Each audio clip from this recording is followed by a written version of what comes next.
Sur cet atelier 2B, nous allons vérifier le fonctionnement de cet interrupteur. Alors cet interrupteur, il nous permet de sélectionner le type de carburant employé dans mon moteur essence. Si je suis dans cette position-là, donc je suis en position essence, on voit une petite station essence ici qui est représentée. Quand je suis là, je suis en position off, il n'y a rien qui est sélectionné. Et dans cette position-là, c'est donc le LPG ou plus souvent appelé GPL.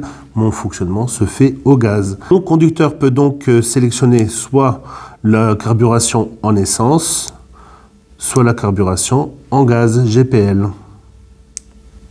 Donc dans un premier temps, donc on va trouver ici les trois plots.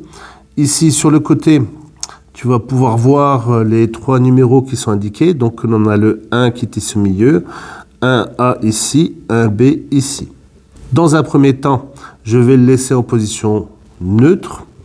Je vais mettre mon multimètre sur le calibre le plus bas et je vais regarder quelles sont les bornes qui sont en contact.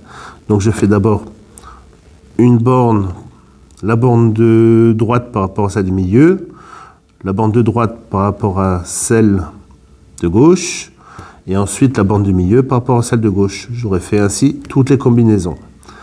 Je note celles qui sont en liaison. Donc je vais passer en essence. Je vais regarder maintenant s'il y a un contact entre la borne 1B ici et celle du milieu, la borne 1.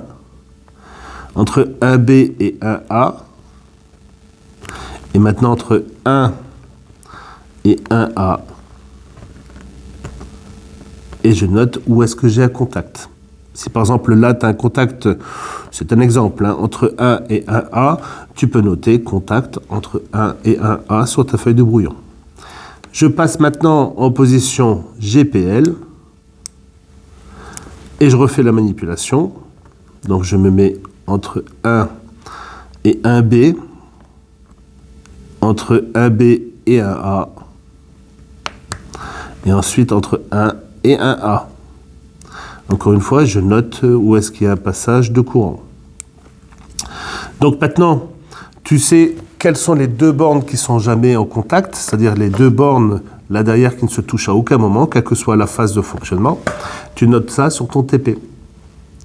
Ensuite, tu as ici les trois phases de fonctionnement de ton interrupteur qui sont représentées.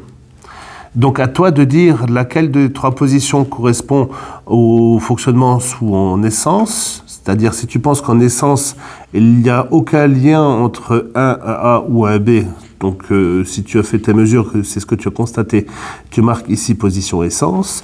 Si tu trouves qu'en position GPL, il y a un contact entre 1 et 1B, il y a un passage, dans ce cas-là, tu marques ici position GPL.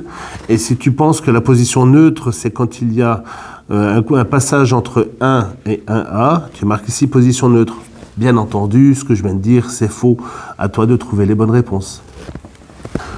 Pour terminer, la dernière question de cette page, est-ce que cet interrupteur est en bon état? Encore une fois, il faut vérifier les deux conditions, que lorsqu'il est en position neutre, tu as une résistance qui est infinie, il n'y a aucun contact qui se fait, et lorsqu'il est actionné, à chaque fois, on a une résistance inférieure à 1 ohm. Donc, il faut vérifier ça, bien sûr, dans les deux positions.